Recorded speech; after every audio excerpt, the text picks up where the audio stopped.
¿Qué tal, mis hermanos? ¿Cómo están? Muy buenas noches.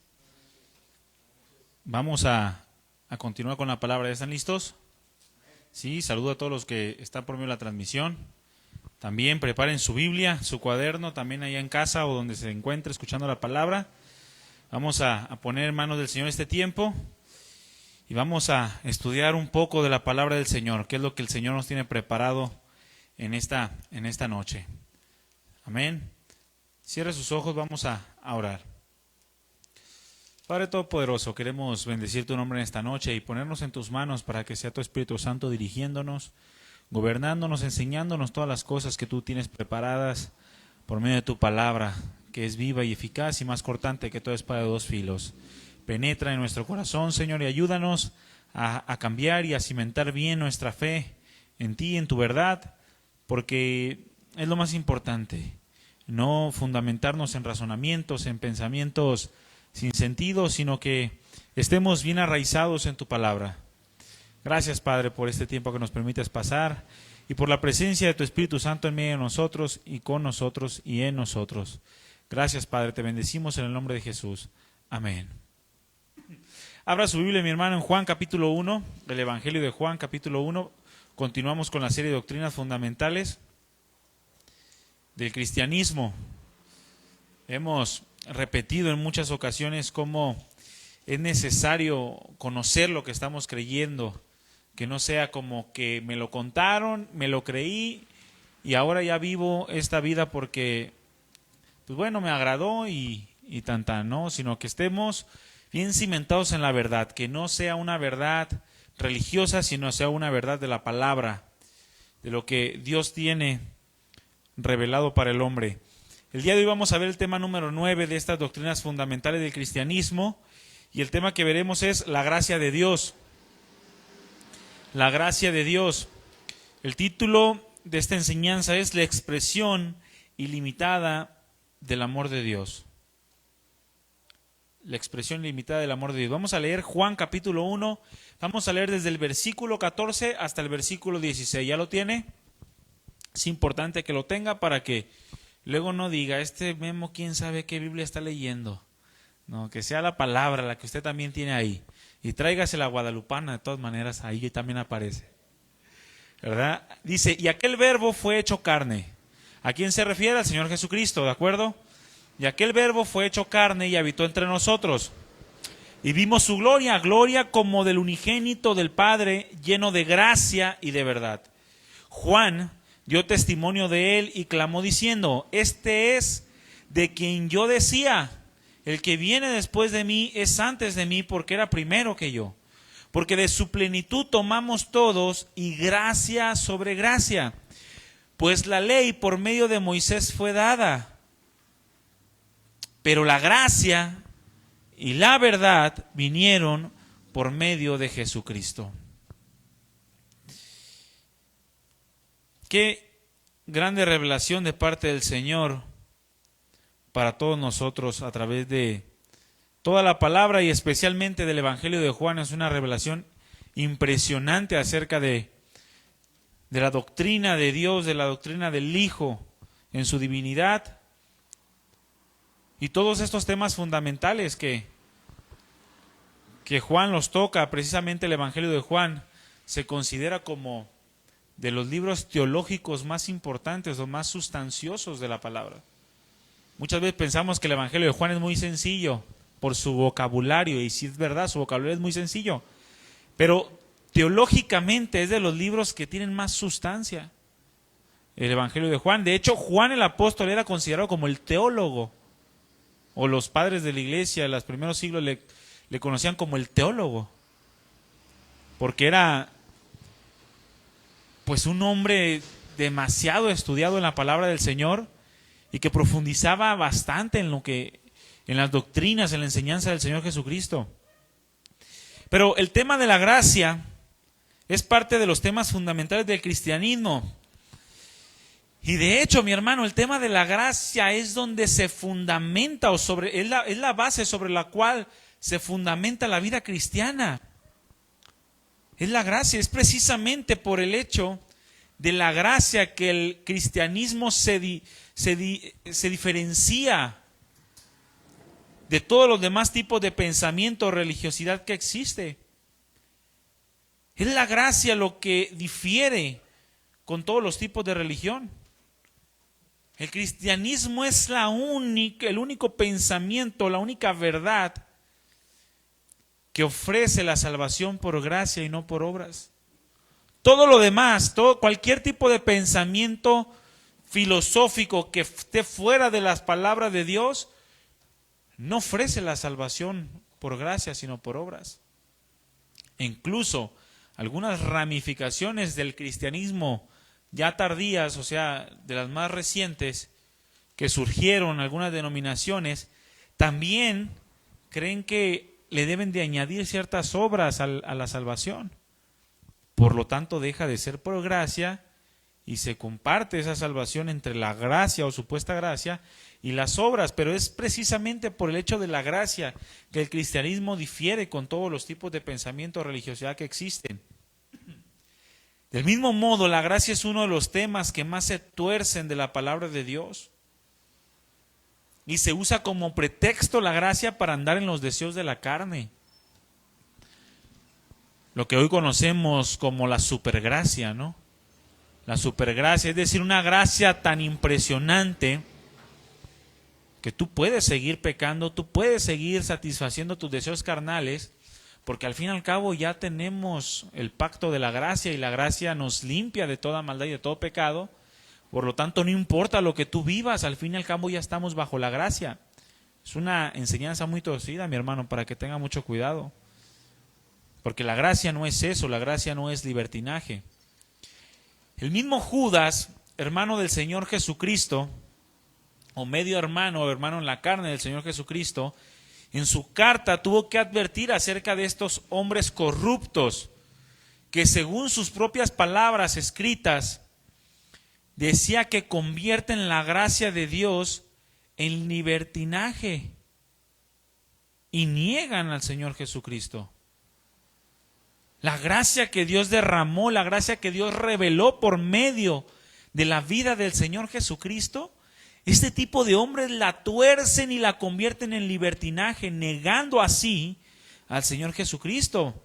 Y esta carta de Judas nos habla de lo peligroso que es no tener un entendimiento adecuado de la gracia de Dios. Cuando no se tiene un entendimiento adecuado o nos olvidamos de lo importante que es vivir cada día en un total reconocimiento de la gracia de Dios a nuestras vidas, corremos el riesgo de apartarnos de la comunión con Cristo. Y nos olvidamos de la gracia y cuando menos pensamos ya nos encontramos alejados de la presencia del Señor, con teniendo comportamientos apartados del carácter que Dios nos demanda como hijos suyos. La falta de reconocimiento de la gracia, mis hermanos, de la gracia de Dios traerá siempre una negación de Cristo. Todo aquel que no reconoce la gracia de Dios en sus vidas, escúchame bien lo que pasa, niegas a Cristo.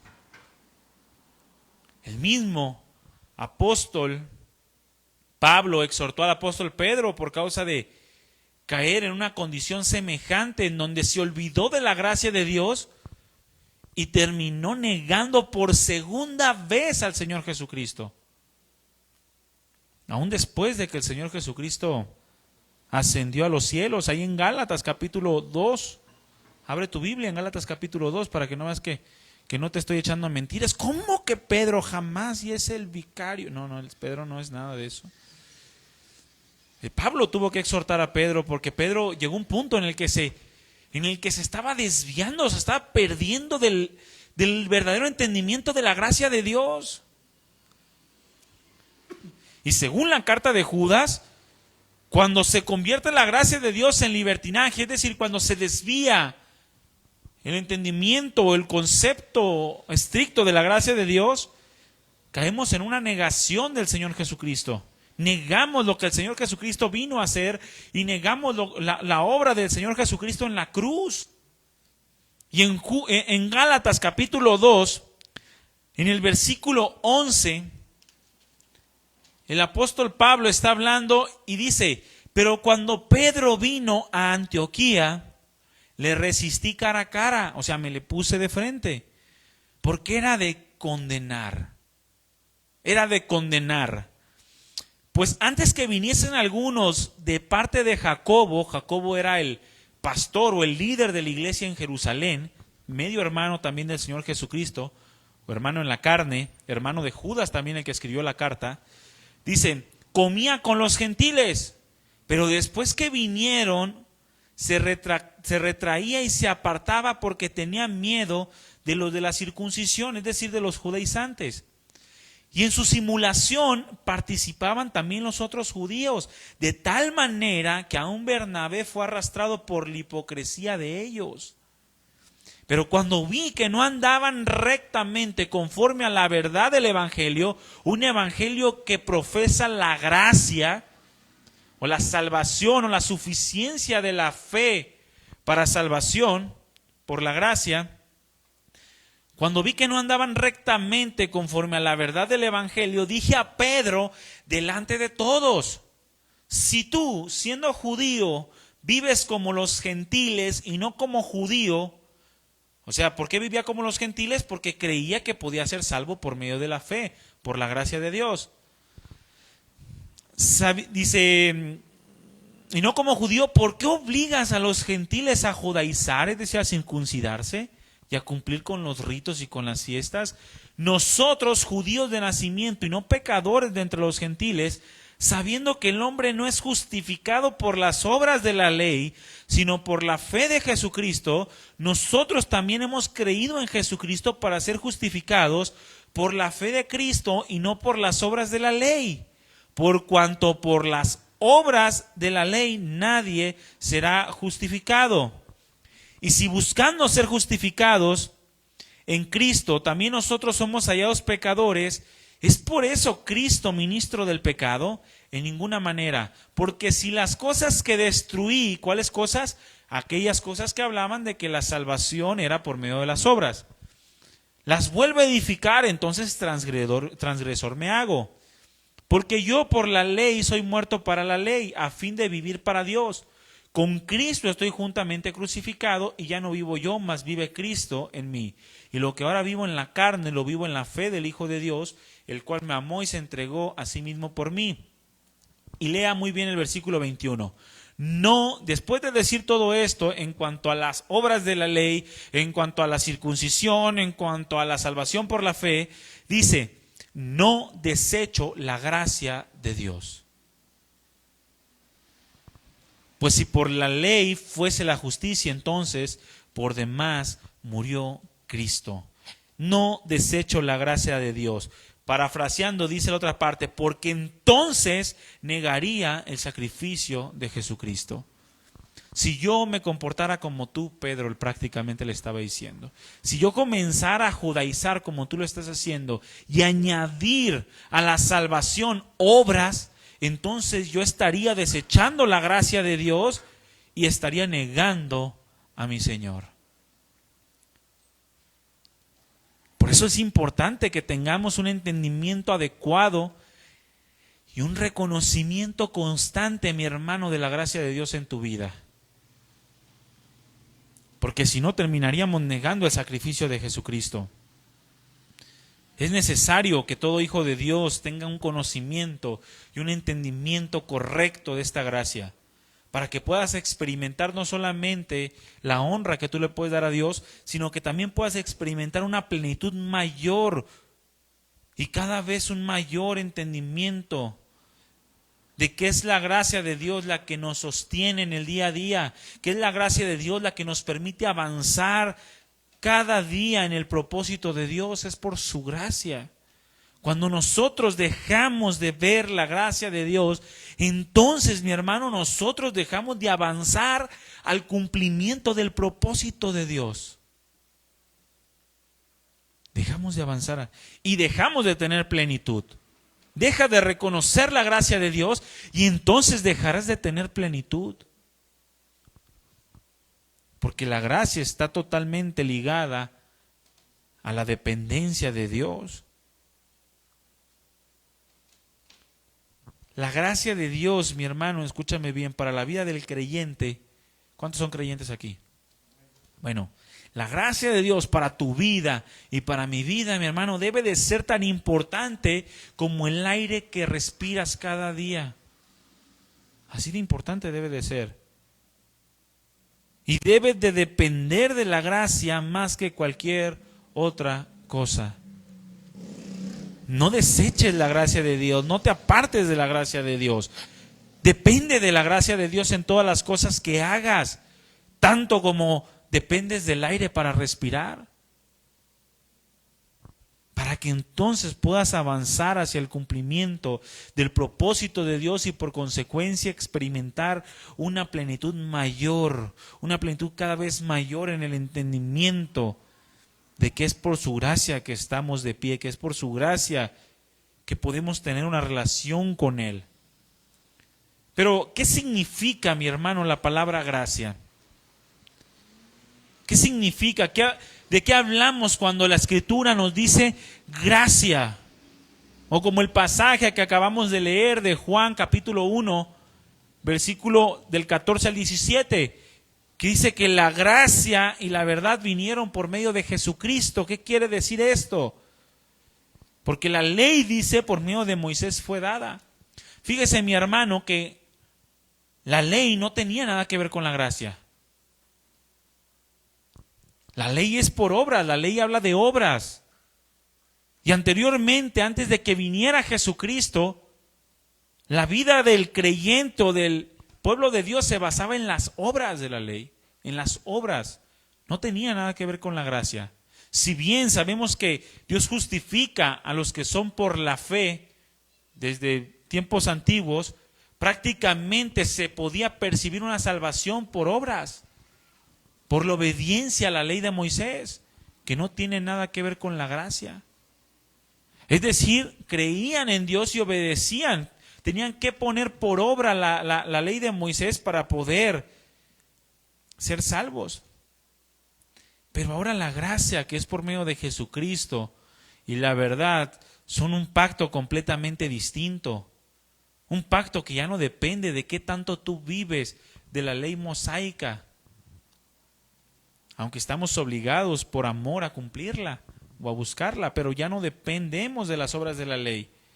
Cuando hablamos de la palabra gracia en su sentido natural, si tú buscas un diccionario secular o el diccionario de la lengua española, que es el diccionario oficial del castellano, cuando se habla de la palabra gracia en ese sentido natural o común, significa simplemente favor.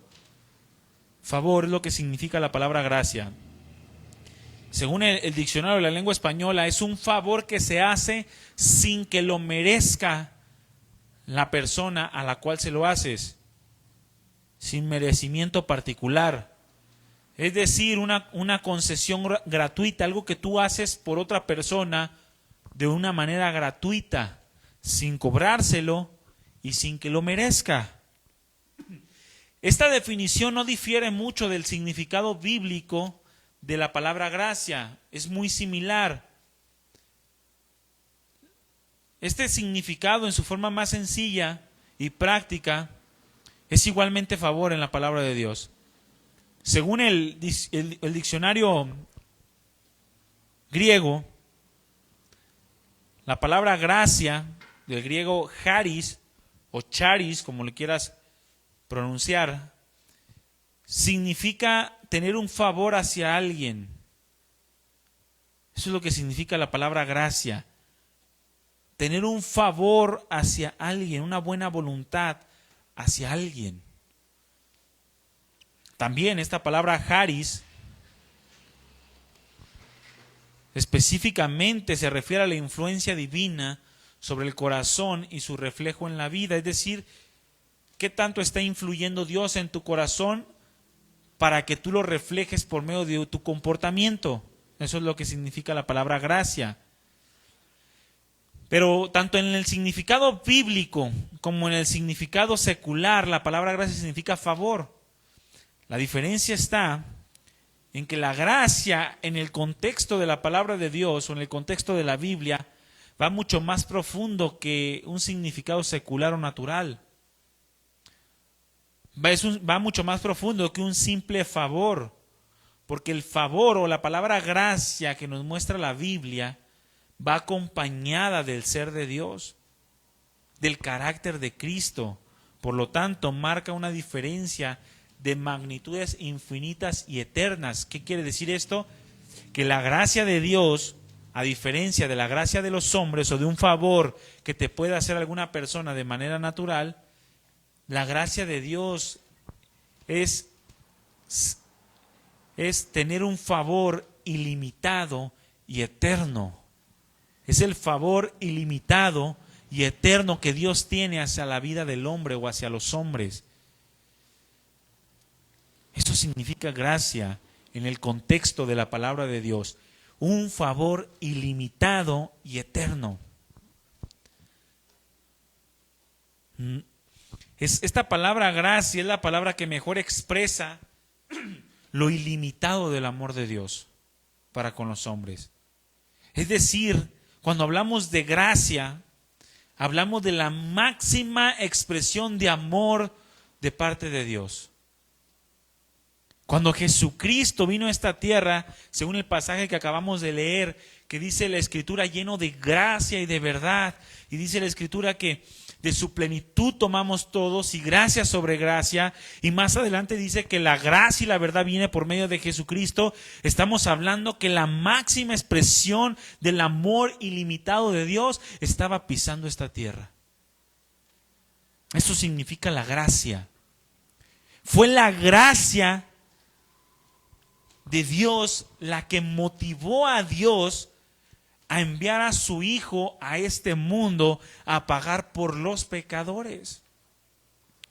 Ahorita vamos a ver que el perdón de Dios no es por gracia. El perdón de Dios es por justicia, pero el haber enviado Dios a su Hijo a morir por nuestros pecados es el acto de gracia más sublime que podamos conocer. Es decir, el favor ilimitado y eterno de Dios para con todos nosotros. Del mismo modo que es su salvación ilimitada y eterna. Su máxima expresión de amor. La gracia de Dios, mi hermano, debe entenderse como aquel favor o aquella influencia de Dios para con los hombres. Así entiéndelo en tu corazón y en tus pensamientos. Como aquel favor o aquella influencia ilimitada y eterna de Dios para con los hombres. Pero sin perder de vista que este favor se recibe de una manera inmerecida. O sea, es un favor ilimitado, es un favor eterno, pero que no merecemos. Que no merecemos. Repite conmigo, no lo merezco. No lo merezco.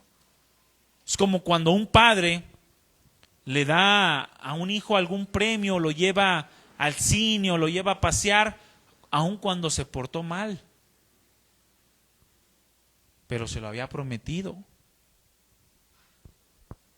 Y aunque no lo merece, se lo da. Bueno, el favor de Dios debe entenderse en las magnitudes del carácter de Dios.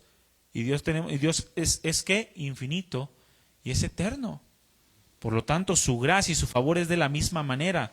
Pero es hacia un ser, hacia personas que no lo merecemos. Es decir, que la gracia de Dios debe entenderse como la demostración infinita del amor de Dios. La demostración infinita del amor de Dios al iniciar, preservar y sustentar su creación. Es por gracia que Dios inició la creación, mi hermano. Dios ya sabía que el hombre le iba a fallar. ¿Cuántos están de acuerdo con esto? Dios ya sabía que tú y yo le fallaríamos. Dios ya sabía que tú y yo íbamos a ser rebeldes. Pero fue su gracia la que lo motivó a iniciar la creación. Ese favor inmerecido y eterno e infinito que tendría para con su creación que le fallaría. Y es la misma gracia que lo llevó a iniciar, es la misma gracia que le permite preservar la vida. Muchos preguntan, ¿por qué no ha destruido Dios la maldad? Porque su gracia, es decir, la demostración infinita y eterna de su amor, produce que el hombre permanezca aún y que la paciencia de Dios aún permanezca para no destruir aún la maldad, porque va a llegar un día en el que va a destruir la maldad. Es una promesa de Dios. Y está escrito en su palabra que los montes serán deshechos ante la grandeza de su gloria. Y es la misma gracia la que le permite a Dios sustentar su creación. Es decir, es la misma gracia, si tú eres creación de Dios, es la misma gracia que permite que Dios pueda darte el respirar diario. Es decir, tú respiras y yo respiro por la gracia de Dios. Por la gracia de Dios.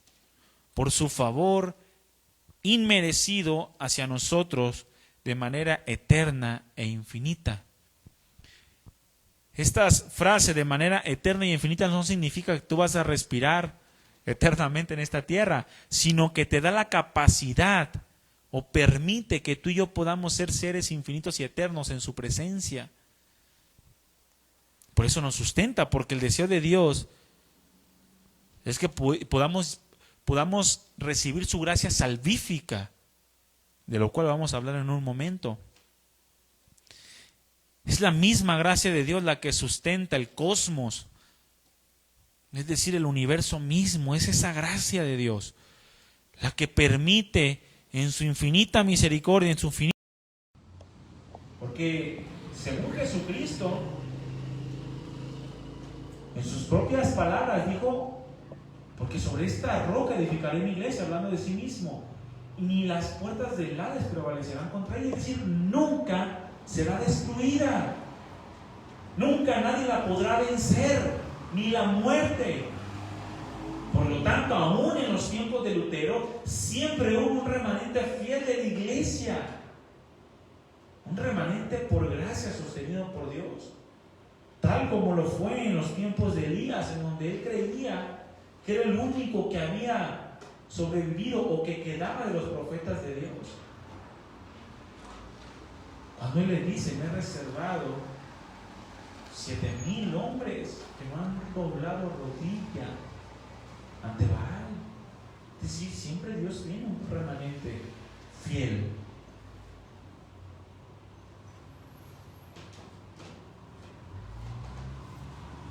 Por su gracia, claro. Porque Dios siempre manifiesta su favor de muchas maneras para el cumplimiento de sus propósitos eternos y para la permanencia del creyente en esos propósitos, es decir, en el propósito de la iglesia, en anunciar las virtudes, en ser un pueblo celoso, adquirido por Dios, celoso de buenas obras. La doctrina, mi hermano, de la gracia y sus implicaciones deben de ser en el Hijo de Dios como el agua que calma la sed y refresca el alma. Así debe de ser la gracia de Dios. Es decir, encontrar el favor de Dios para cada día con la intención de permanecer en la batalla, en la carrera de la fe. Encontrar el favor de Dios de una manera infinita, de una manera eterna, para continuar en el cumplimiento de sus propósitos, para continuar en su voluntad, debe de ser en el Hijo de Dios como esa agua que calma la sed y refresca el alma. Como aquel sediento que va por el desierto y que de repente encuentra agua y se avienta sobre de ella. Así debe de ser la gracia y el favor de Dios inmerecido a tu vida. Desatenderse de la gracia de Dios es entregarse completa y totalmente a la corrupción del pecado, mi hermano. Una persona que desatiende la gracia de Dios se entrega completa y totalmente al pecado. Aun cuando asista a una congregación, aun cuando dé ofrenda, aun cuando lea la palabra de Dios, si no aprende a distinguir la gracia de Dios, se está entregando al pecado. Y sin darse cuenta, poco a poco está siendo arrastrado por las olas de la corrupción que cuando menos piense lo va a llevar a cometer hechos demasiado vergonzosos para la vida cristiana. Cosas que según Pablo ni siquiera se deben de nombrar como conviene a los santos. Pero dentro de estas usos y aplicaciones de la gracia de Dios, vamos a tratar de ver en esta noche solamente dos tipos de manifestación de la gracia, en los cuales podemos reducir o agrupar todos los usos y aplicaciones que la palabra de Dios le da a la gracia, al amor manifestado de Dios de una manera ilimitada. La primera es la gracia salvífica. Esta gracia salvífica se manifiesta al no creyente, al que no es creyente. Y por otro lado tenemos la gracia capacitadora, es decir, una gracia que se aplica a la vida de aquel que ya es creyente para llevarlo al perfeccionamiento. Pero bueno, la gracia salvífica se manifiesta al que no es converso, a lo que no es creyente. Tú y yo somos creyentes en esta noche, ¿verdad? Pero en un tiempo no éramos creyentes, antes de haber conocido al Señor Jesucristo. Y esa gracia salvífica es la que nosotros necesitábamos reconocer para poder ser salvos. La gracia de Dios, mi hermano, al ser infinita y al ser inmedible, porque no podemos medir la gracia de Dios. Yo no puedo decir, hasta aquí llega la gracia de Dios y ya no puede haber mayor manifestación del favor de Dios. Ya no puede haber mayor manifestación del amor de Dios. No podemos decir eso. Nosotros no conocemos el alcance del amor de Dios. Jonás creyó que conocía ese alcance al decir, no, Señor, tu favor ya no alcanza para los de Nínive. Termina Dios enseñándole y diciendo, oye, tú no entiendes nada. Tú te dueles por cosas que tú ni siquiera trabajas. Y yo no me he de doler por un pueblo que yo creé que no sabe distinguir entre su mano derecha y su mano izquierda. Y le muestra una gracia mayor a la que Jonás conocía en ese tiempo. Un amor mayor. Lo mismo pasó con Job. Job creía conocer a Dios, de modo que para que se dijese de él un varón justo, recto, temeroso de Dios y apartado del mal, y no solamente que se dijera de manera general, sino que Dios mismo habló de él diciendo, ¿no has visto a mi siervo Job? Un varón justo, un varón recto, un varón temeroso de Dios, un varón apartado del mal. ¿Cuántos de esos sabemos aquí en esta noche? Difícilmente llegar a ese nivel, ¿sí o no?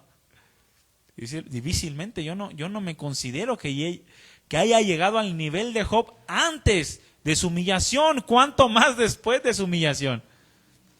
Porque Job creía que conocía la gracia de Dios al grado de que él, dice la Escritura, que cada día, mi hermano, escúchame bien, cada día él iba y ofrecía sacrificios a Dios, diciendo, por él y por sus hijos, diciendo, quizá mis hijos hubiesen cometido pecado. Y qué gran entendimiento de Job, porque él vivió antes de que se estableciese la ley de Moisés. O sea, él vivió, se dice que Job fue contemporáneo de Abraham. Entonces Job no conocía la ley de Dios establecida por medio de Moisés, que fue a quien se le dio la ley, sino que mucho antes, por revelación de Dios, por la comunión con Él, él creía que la gracia de Dios se manifestaría para salvación a su familia, por lo tanto ofrecía sacrificios. Y él creía en la redención por medio de un Salvador o de un Mesías, de modo que él dijo, yo sé que mi Redentor vive, y aún se levantará del polvo. Y él creía en la gracia de Dios. Pero llegó un punto en el que Job vio muy limitada esa gracia. Vio tan limitada la gracia que creyó quizá que no podía aprender más de lo que ya sabía de Dios. O quizá le había pasado como a la iglesia de Éfeso había perdido su primer amor. Porque cuando Dios lo pone a prueba, Job comienza a renegar tanto. Al principio se mantiene al margen. Dios dio, Dios quitó, sea el nombre de Dios bendito. Recibiremos de Dios solamente el bien y no el mal. Y comienza a mantenerse al margen. Pero llega un punto en el que se carga tanto y se cansa tanto que comienza a renegar y comienza a quejarse. Al punto que maldice el día de su nacimiento. Maldito el día que nací. Ojalá y nunca hubiera nacido. Y comienza a jactarse de sus logros o de su propia integridad, como diciendo que la gracia de Dios ya lo había olvidado y el favor de Dios se había apartado de él. Y al final termina diciendo con unas palabras. Abre tu Biblia en Job, capítulo 42, para que leamos las palabras que Job tuvo que aprender al reconocer la gracia infinita y eterna de Dios. Job, capítulo 42, versículo 1 al versículo 6. Dice, respondió Job a Jehová y dijo, yo conozco que todo lo puedes y que no hay pensamiento que se esconda de ti. ¿Quién es el que oscurece el consejo sin entendimiento? O sea, hablándose a sí mismo, ¿no? ¿Quién es el que oscurece el consejo sin entendimiento? Por tanto, dice, yo hablaba lo que no entendía. Cosas demasiado maravillosas para mí que yo no comprendía. Oye, te ruego y hablaré. Te preguntaré y tú me enseñarás. De a oídas te había oído, mas ahora mis ojos te ven. Por tanto, yo me aborrezco y me arrepiento en polvo y ceniza. O sea, Job había creído que la gracia de Dios tenía un límite y su favor para con él ya se había apartado y se había acabado. De modo que dijo, yo no entendía, yo no comprendía estas cosas tan maravillosas. Y pensé que te conocía, pero ahora entiendo que apenas te estoy empezando a conocer. Después de ser un varón justo, recto, temeroso de Dios y apartado del mal, apenas te estoy comenzando a conocer. Ahora mis ojos te comienzan a ver que eres eterno e infinito en tu amor. La gracia de Dios es así, mi hermano. Es infinita porque tenemos un Dios infinito. Es inmedible porque tenemos un Dios inescrutable, insondable.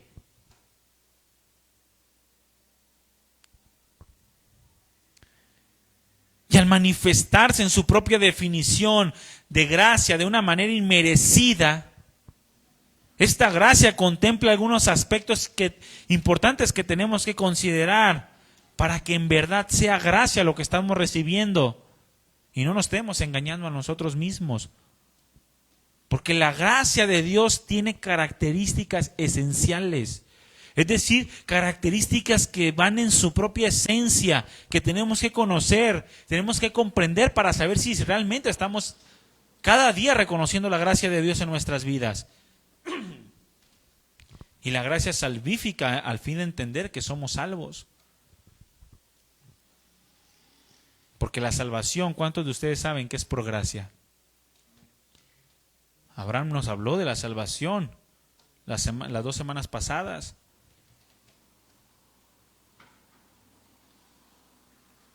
Pero la salvación es por gracia, mi hermano. Es importante entender el concepto de la gracia bíblica que pertenece a Dios, para que así podamos estar bien centrados y firmes en la gloria de Dios, inconmovibles en sus promesas, con la esperanza de la vida eterna y la seguridad de que si soy realmente salvo, entonces puedo esperar tranquilamente las promesas de Dios, el cumplimiento, mientras trabajo, según Juan capítulo 3, versículo 2, por purificarme cada día, así como Él es puro. Intentamos entender el concepto bíblico de la gracia, porque muchas veces cuando escuchamos que la gracia significa favor, o también otra definición de la gracia puede ser regalo. ¿A cuánto le gustan los regalos? Pues a todos, ¿no? Pensamos que ese regalo es como los del mundo. Te regalo algo y ya haz tú lo que quieras con él. Y no es así. La gracia bíblica, la gracia de Dios, la gracia que se desprende del ser infinito e inmedible que es Dios, es muy diferente, necesitamos entenderla. Retomando el concepto de la gracia, el favor ilimitado de Dios que recibe una persona de manera inmerecida y que involucra el cumplimiento de la voluntad y propósitos divinos. Esa es la gracia. El favor ilimitado de Dios, repito, que recibe una persona de manera inmerecida, pero que al mismo tiempo involucra el cumplimiento de la voluntad de Dios y sus propósitos divinos. Es decir, que Dios derrama su gracia, pero para que vivas conforme a su voluntad y dentro de sus propósitos, no para que vivamos como nos dé la gana, que es lo que profesan los de la supergracia. Ya soy salvo, ya puedo hacer lo que yo quiera. No. Entonces no estás recibiendo la gracia de Dios. Estás recibiendo otro tipo de gracia, una gracia que ha surgido de tu propio razonamiento. Pero la gracia de Dios, la que Él derrama, y la gracia que es salvífica, es decir, la gracia que salva, la tienes que recibir con el entendimiento que no la merecemos, porque realmente no merecemos la gracia de Dios, no merecemos la muerte de Cristo, no la merecemos, mi hermano. Y ya hablamos de un poquito de eso en cuanto al pecado, hablando de cómo el pecado es tan horroroso que demandaba la sangre del Cordero, del Hijo de Dios. Pero es tan preciosa esa gracia, tan infinita y tan inmedible, que al momento de que la recibimos es para que cumplamos la voluntad y los propósitos divinos. Ahora, entendiendo esto, debemos tener claro que la gracia de Dios es en primer lugar o se manifiesta aún a pesar de la falta de méritos. Este es el primer aspecto de la gracia divina. Dios manifiesta su gracia a pesar de la falta de méritos. El pecado, mi hermano, no es capaz de retener la gracia de Dios. Es decir, Dios no se esperó a que no hubiera pecado en el mundo, se podría decir, para derramar su gracia, no. Dios no retuvo su gracia. Él no la retuvo en consigo, sino que la envió por medio del Señor Jesucristo.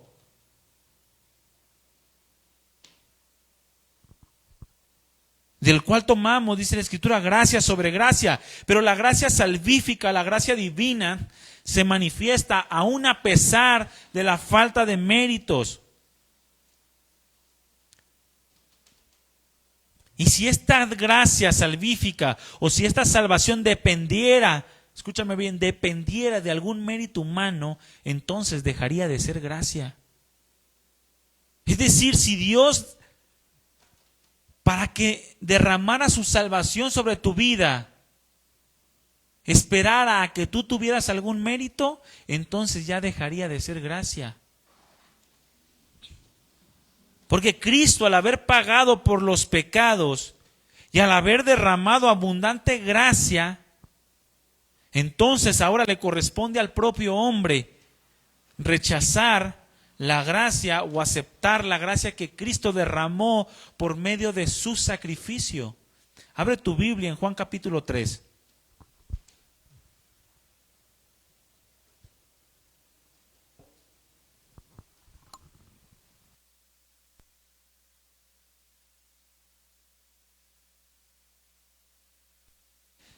La gracia divina, la gracia de Dios, la gracia salvífica, mi hermano, no depende de los méritos del hombre. Dios la envió a una paz a pesar de la falta de méritos.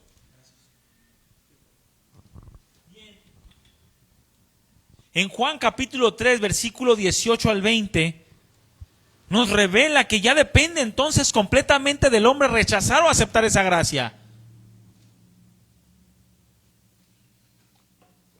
Dice Juan 3, 18, el que en él cree, o sea en Jesucristo, no es condenado, pero el que no cree ya ha sido condenado, porque no ha creído en el nombre del unigénito Hijo de Dios. Versículo 19. Y esta es la condenación, que la luz vino al mundo y los hombres amaron más las tinieblas que la luz, porque sus obras eran malas. Versículo 20. Porque todo aquel que hace lo malo aborrece la luz y no viene a la luz para que sus obras no sean reprendidas. Claramente el pasaje nos dice que es el mismo hombre quien se encarga de recibir o rechazar la gracia de Dios. Dios vino al mundo y derramó abundante gracia, pero ahora es el hombre quien se encarga de creer o no creer en la gracia salvífica de Dios, es decir, en el favor inmerecido, infinito y eterno que Dios da para salvación de los hombres.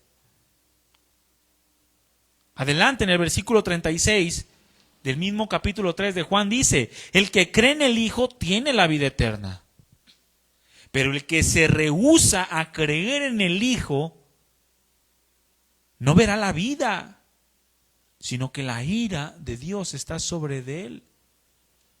La ira que el pecado produce, porque el pecado produce ira. Por lo tanto, al rechazar la gracia de Dios, entonces se mantienen los dos pecados y la ira de Dios está sobre la persona.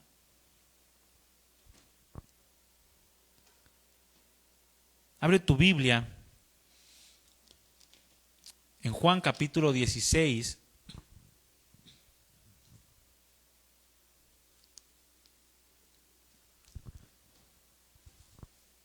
Versículo 8. Vamos a leer Juan capítulo 16 de versículo 8 al versículo 11. ¿Ya lo tienes? Dice, y cuando Él venga, hablando del Espíritu Santo, convencerá al mundo de pecado, de justicia y de juicio. De pecado por cuanto no creen en mí, de justicia por cuanto voy al Padre y no me veréis más, y de juicio por cuanto el príncipe de este mundo ya ha sido juzgado. De pecado por cuanto no creen en mí, por cuanto rechazaron la gracia que Jesucristo mismo vino a traernos para salvación. Por lo tanto, el que rechaza la gracia de Dios, rechaza la salvación y en palabras mexicanas cava su propia tumba. Por lo tanto, el primer aspecto de la gracia salvífica o la gracia que se manifiesta para salvación al no creyente es que se manifiesta aún a pesar de los méritos humanos o de la falta de mérito, es decir, aún a pesar de que no lo merecemos. Por otro lado, un segundo aspecto que debemos de considerar de la gracia para que sea gracia es que la gracia divina no aumenta o no disminuye dependiendo del mérito o de mérito humano. Abre tu Biblia en Tito capítulo 2.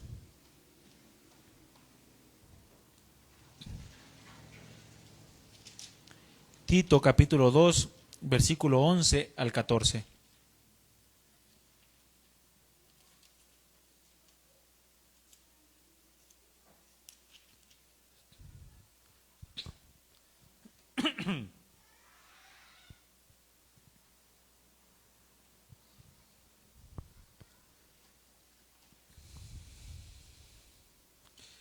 Dice, porque la gracia de Dios se ha manifestado para salvación, ¿a cuántos? A todos los hombres. A todos los hombres. Enseñándonos que, renunciando a la impiedad y a los deseos mundanos, vivamos en este siglo sobria, justa y piadosamente, aguardando la esperanza bienaventurada y la manifestación gloriosa de nuestro gran Dios y Salvador Jesucristo, quien se dio a sí mismo por nosotros para redimirnos de toda iniquidad y purificar para sí un pueblo propio celoso de buenas obras. La gracia divina no aumenta o se disminuye dependiendo de los méritos o de méritos humanos. La gracia de Dios se manifestó para salvación a todos los hombres. Y cualquier intento, mi hermano, de retención o disminución de la gracia por parte del pecado ha encontrado su perfecta solución en Cristo Jesús, en la cruz. Porque Él en esa cruz pagó por todos los pecados. De modo que es la misma gracia ofrecida para salvación a todos los hombres. La gracia que tú requieres para ser salvo es la misma gracia que requiere cualquier otro hombre para ser salvo. No lo pierdas de vista esto nunca, mi hermano.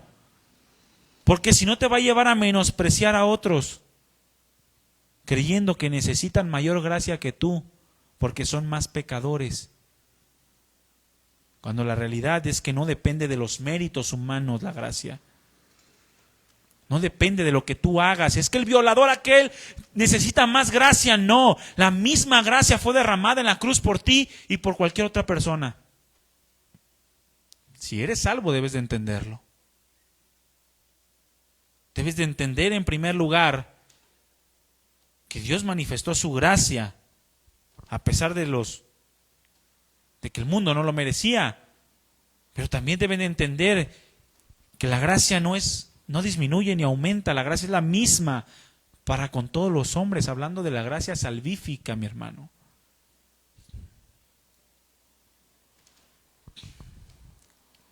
La gracia de Dios es, por lo tanto, ejercida en perfecta independencia del pecado humano o de cualquier grado de pecado humano. Es decir, para Dios no hay pecados grandes ni pecados chiquitos. Si tú mientes, si yo miento, soy igualmente pecador que aquel que mata, que aquel que roba. Abre tu Biblia en Santiago capítulo 2. Te lo voy a leer para que no digas, es que estás siendo embustero. Santiago capítulo 2, versículo 10. Es la palabra de Dios. Es que tú eres un mentiroso y tú eres un chismoso. No, es que tú eres un ladrón y tú eres un mirón. ¿Cuál es la diferencia? La gracia de Dios la necesitamos todos de la misma manera. Porque cualquiera que guarde toda la ley, pero ofendiere en un punto, ¿se hace culpable de cuántos? Dígalo, ¿de cuántos? De todos. Ofendes en un punto la ley de Dios, eres transgresor de todos. ¿Por qué? Porque el que dijo no cometerás adulterio también ha dicho no matarás. Ahora bien, si no cometes adulterio pero matas, ya te has hecho transgresor de la ley.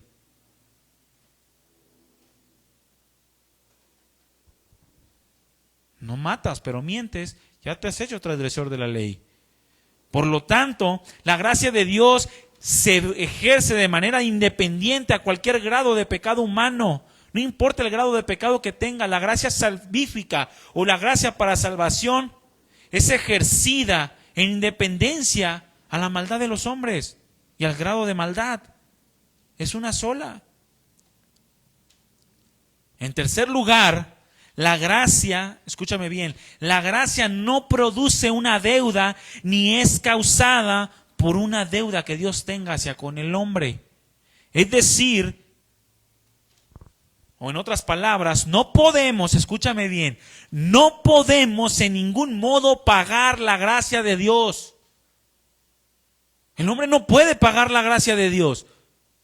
Dios derramó la salvación porque la gracia de Dios se manifestó para salvación a todos los hombres, enseñándonos que si queremos recibirla, tenemos que renunciar a la impiedad y a los deseos mundanos. Es decir, tenemos que renunciar a la oscuridad, a las tinieblas, para vivir, dice la Escritura, en nuestro siglo, en nuestra generación, de manera sobria, justa y piadosa. Y no solo eso, sino esperar con gozo la manifestación gloriosa de nuestro gran Dios y Salvador Jesucristo. Pero no podemos pagar la gracia de Dios, y mucho menos la gracia de Dios es causa de algún mérito humano, como si Dios nos debiera algo. Dios no envió a morir a su Hijo en la cruz porque nos debe. Escúchame bien, una vez me dijo un hermano muy, muy querido, pero en ese tiempo tenía una falta de entendimiento de la gracia de Dios precisamente, que Jesucristo vino a morir por nosotros porque Él es el responsable de nuestro pecado. ¿Cómo la ven? ¿Cuántos creen que Jesucristo es responsable por sus pecados? Pero resulta. ¿Por qué? Decía esto, porque decía, es que, ¿quién creó todo? No, pues Jesucristo, ¿verdad? Entonces, Él era el responsable de mantener su creación. Y como su creación cayó, ¿quién es el responsable del que la creó? ¿El que la creó? Entonces por eso Él vino a morir por nosotros, porque se responsabilizó de la creación que Él mismo hizo. O sea, nada que ver, ¿no? Una ignorancia de la gracia de Dios. La gracia de Dios no es a causa de algún mérito humano, como si Dios nos debiese algo. La gracia de Dios es un favor incompensable. O sea, no lo podemos compensar. Es necesariamente incompensable en cuanto a obligaciones que son pasadas, a obligaciones presentes y a obligaciones futuras. Nosotros somos los obligados delante de Dios a servirle por amor al recibir esa gracia. Pero escúchame bien, no es que le estemos pagando su gracia. Porque muchas veces venimos a la iglesia como para pagarle a Dios los favores. No, la gracia de Dios no causa deuda, mi hermano. La gracia de Dios es inmerecida. Y es un regalo, es un favor. Si Dios nos pidiera algo a cambio de derramar su gracia o de darnos un favor, entonces dejaría de ser gracia y comenzaría a ser deuda. Abre tu Biblia en Romanos 11, capítulo 11, versículo 6.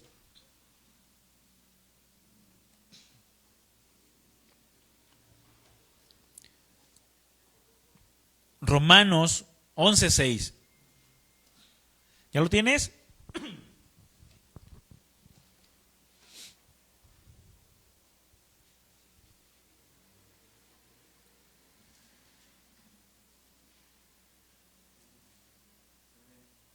Dice Romanos 11:6. Y si por gracia, ya no es por obras. De otra manera, la gracia ya no es gracia. Y si por obras, ya no es gracia. De otra manera, la obra ya no es obra. ¿Lo entendieron?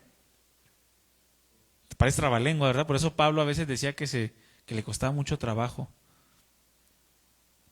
Pero lo que dice la Escritura es que si la salvación es por gracia, entonces deja automáticamente la gracia, descalifica las obras. Son contrarias, es como la luz y las tinieblas, no pueden ir juntas.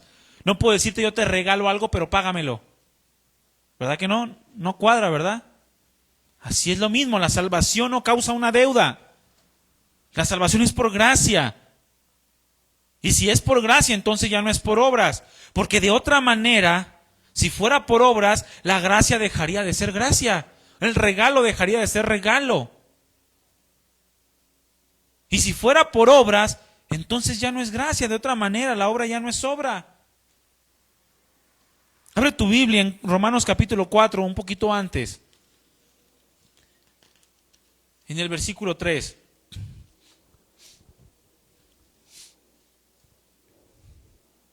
Vamos a leer del versículo 3 al 5.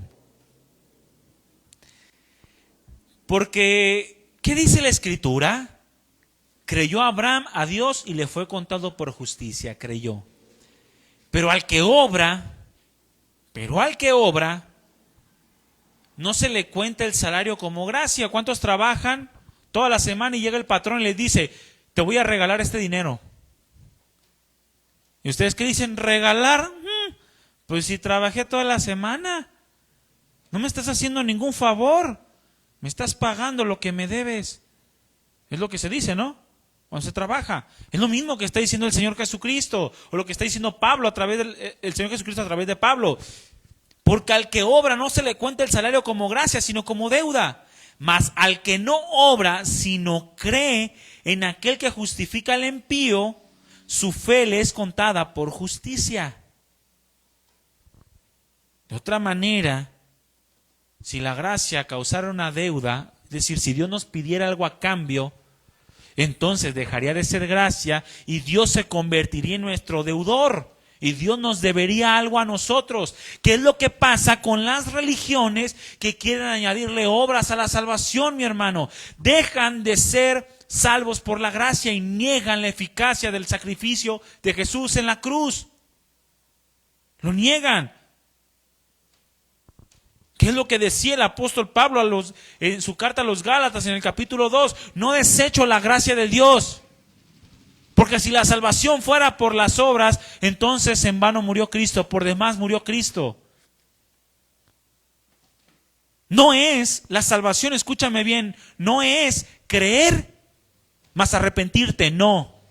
Porque entonces estamos diciendo que el arrepentimiento es requisito para la salvación. El arrepentimiento viene por resultado, no es requisito. Porque muchas veces lo predicamos como requisito. Cuando el apóstol Pablo dijo, cree en el Señor Jesucristo y serás salvo tú y tu casa. Pero el arrepentimiento es un resultado de la fe, de recibir la gracia salvífica. Cuando tú recibes el favor inmerecido, infinito y eterno, la máxima expresión de amor de parte de Dios, entonces automáticamente tú cambias tu manera de pensar. Cuando tú reconoces esa gracia. ¡Qué impresionante gracia! Y yo viviendo de una manera impía. Ahora yo quiero vivir para Dios y cambias tu manera de pensar. Es decir, te arrepientes, ¿qué es lo que significa arrepentimiento? Que se verá en doctrinas más adelante. Cambiar la mente. Que también creo que lo tocó a Abraham en la salvación. No es creer y bautizarte. No, el bautismo también es un acto que viene por medio de la fe. No es creer y asistir a la iglesia. No es creer y algo más. Es creer simplemente en aquel que justifica. Al que es de la fe en el Señor Jesucristo. Simplemente eso es la gracia. De otra manera, entonces deja de ser gracia, mi hermano, si le añadimos algo.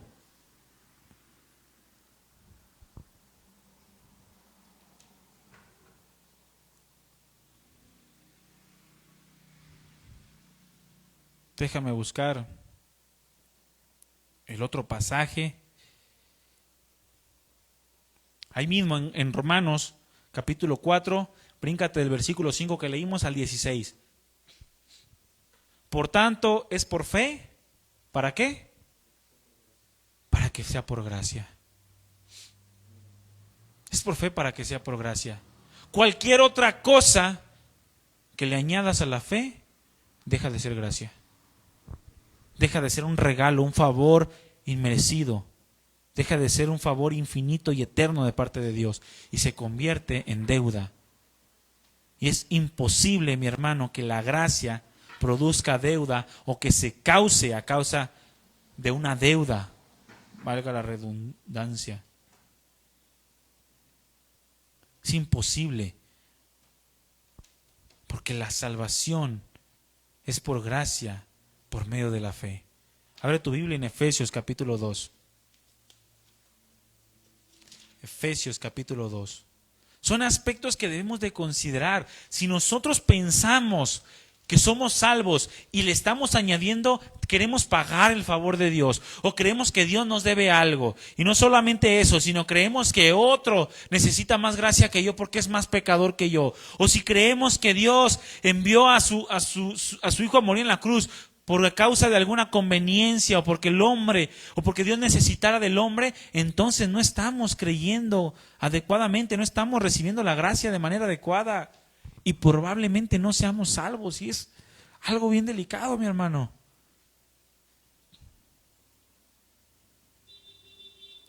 Dice en Efesios capítulo 2, versículo 8, porque por gracia sois salvos. ¿Por medio de qué? De la fe. Y esto no de vosotros, pues es don de Dios, no por obras, para que nadie se gloríe. Porque somos hechura suya, creados en Cristo Jesús para buenas obras, las cuales Dios preparó de antemano para que anduviésemos en ellas. Por lo tanto, la gracia se recibe por medio de la fe y no por medio de las obras. Y les repito, la gracia de Dios es la que nos trajo la salvación, pero el perdón de pecados viene por causa de la justicia de Dios, no es por la gracia. Son aspectos distintos del ser de Dios. Un aspecto es la gracia de Dios y otro aspecto es la justicia de Dios. Y todo se aplica de una manera integral en el sacrificio del Hijo de Dios. La gracia lo envía a morir y su sangre derramada perdona nuestros pecados. Eso es lo que sucede en el sacrificio. Y legalmente nos justifica delante del Padre. Romanos 3:23 dice, siendo justificados gratuitamente. Gratuitamente significa sin causa. Sin causa. Siendo justificados sin causa alguna por su gracia. Es como cuando llegas y le das un regalo a alguien. ¿Y esto? Ya pasó mi cumpleaños. ¿O por qué me lo das? No, quise dártelo. Sin causa. Nomás te lo quiero regalar. Bueno, así somos justificados delante de Dios por su gracia. No porque lo merezcamos, no porque tengamos algo especial, no porque seamos, no, simplemente por su gracia. Obviamente aquí, cuando hablamos de gracia, hablamos de amor. Hablamos de amor según el tema o el título que tenemos, la expresión ilimitada del amor de Dios. La expresión ilimitada del amor de Dios. Ese amor que sabe que le necesitamos. Y al saber que le necesitamos, envía a su Hijo a morir por nuestros pecados. Un acto deja de ser de gracia cuando se reconoce un mérito o el pago de una deuda que es justa. Es como el ejemplo del salario que te puse. Deja de ser un regalo si te están pagando algo que te deben. O deja de ser gracia si hay por medio o en medio un reconocimiento de algún mérito propio. Es como si te lo merecieras. Deja de ser gracia. Por otro lado, un cuarto aspecto es la gracia de Dios. Escúchame bien, la gracia de Dios no es un bono que se recibe a causa de buenas acciones. No es que hayas hecho algo tan bueno, que Dios te dio un bono, la salvación. No. La gracia habla de un regalo, no habla de un trueque o comercio.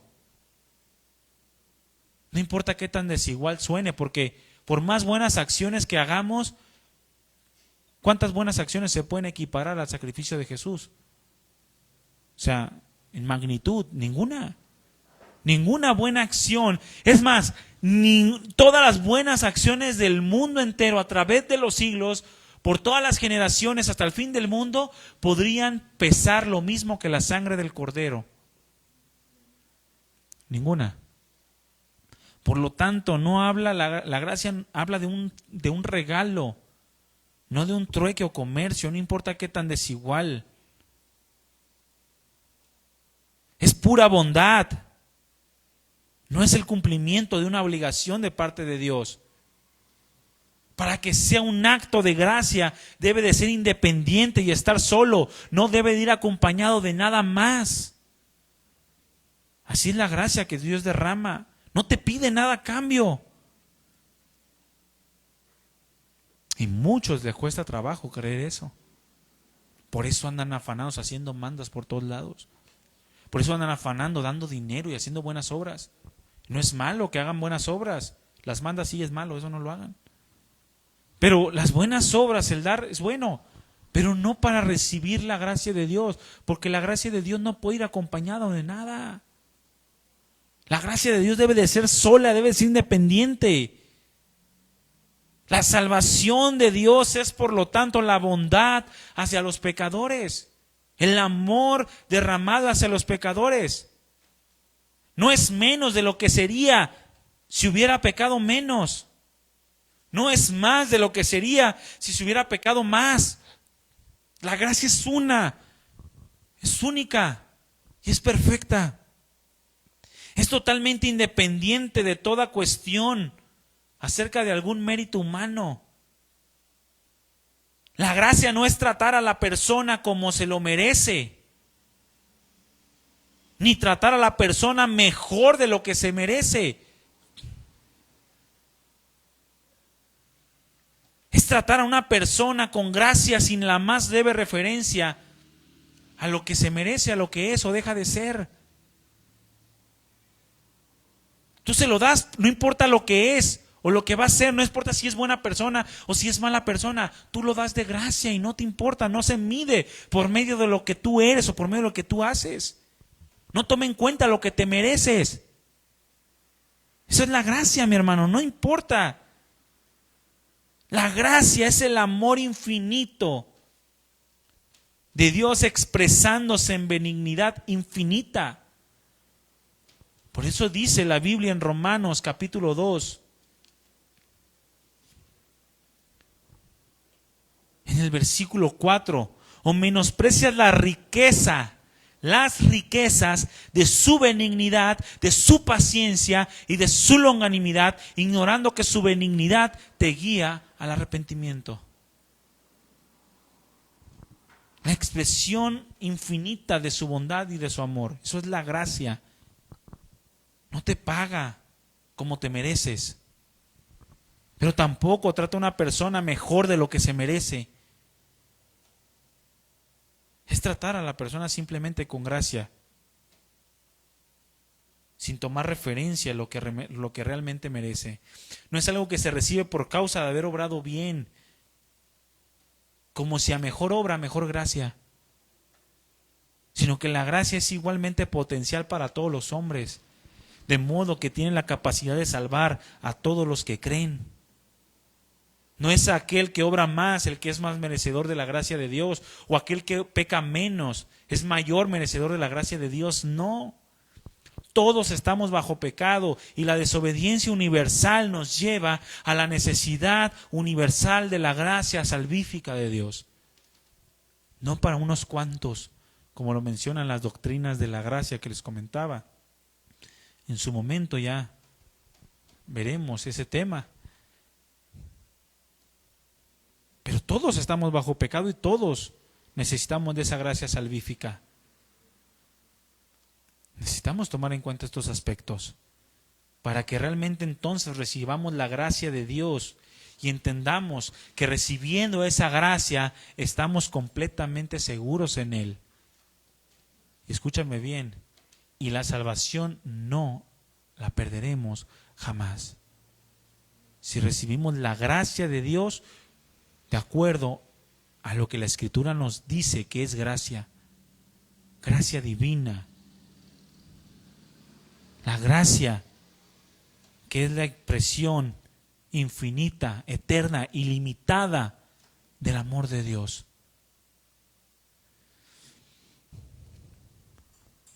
La gracia que salva a los hombres.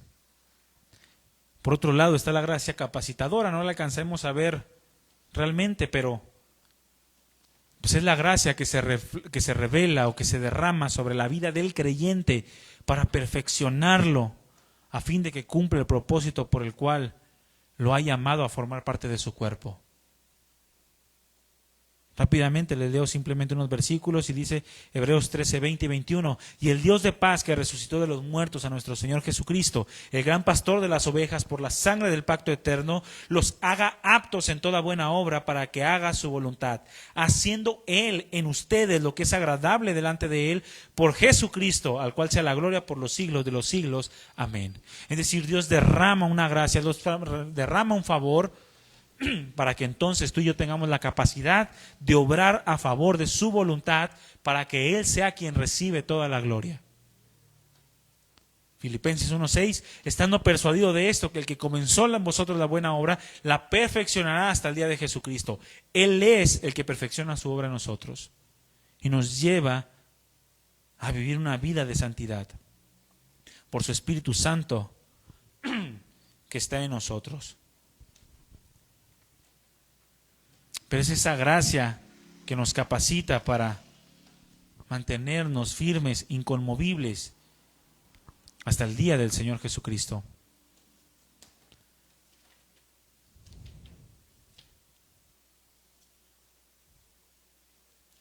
Dice la carta de Judas, en el versículo 24, solamente tiene un capítulo, dice: y aquel que es poderoso para guardaros sin caída y presentaros sin mancha delante de su gloria con gran alegría. Él es poderoso para guardarnos sin caída. Si recibimos su gracia y si la reconocemos como lo que realmente es, la expresión ilimitada de su amor derramada de manera inmerecida hacia los hombres. Amén. ¿Aprendimos algo? ¿Poquito? Con algo que hayamos aprendido. Pónganse de pie, mis hermanos, para terminar con una oración. Y hay mucho que hablar sobre la gracia, hay muchos aspectos de la gracia, pero necesitamos estar recibiendo esa gracia de manera adecuada. Si comenzamos a especular sobre la gracia, a quererle pagar a Dios sus favores, entonces estamos recibiendo una gracia que no es la gracia divina. Si creemos que otros merecen o necesitan mayor gracia que nosotros porque nosotros somos más buenos, no estamos recibiendo la gracia divina. Si creemos que Dios envió a su Hijo a morir por nuestros pecados y que Él tiene la obligación de salvarnos, entonces no estamos recibiendo la gracia divina. O si creemos que nosotros tenemos que hacer muchas buenas obras para recibir su gracia, no tenemos un entendimiento de la gracia divina, porque la gracia de Dios, mi hermano, se derrama de parte de Dios de manera abundante y no toma en cuenta lo que realmente mereces o no mereces. Padre amado, te damos gracias por este tiempo. Gracias por tu palabra. Enséñanos más, ábrenos el entendimiento y ayúdanos a entender lo que verdaderamente tú quieres revelarnos. No queremos andar ciegamente y con un entendimiento pequeño de tu palabra, Señor, de la esperanza que tú has puesto en nosotros. Enséñanos más de ti. Te bendecimos, te damos toda la gloria. Ayúdanos y que tu Espíritu Santo nos capacite y perfeccione tu obra en nosotros. Porque tú la comenzaste y tú la perfeccionarás. Haznos aptos para participar de la herencia de los santos en luz. Gracias, mi amado Jesús. Recibe toda la gloria y todo el honor. Amén. Pues terminamos, mi hermano. Estamos despedidos. Que Dios le bendiga. Nos vemos el domingo, primeramente Dios, en la reunión general. Sigamos estudiando la palabra. Y si hay alguna duda, acérquese con toda confianza. Que Dios le bendiga. Buenas noches.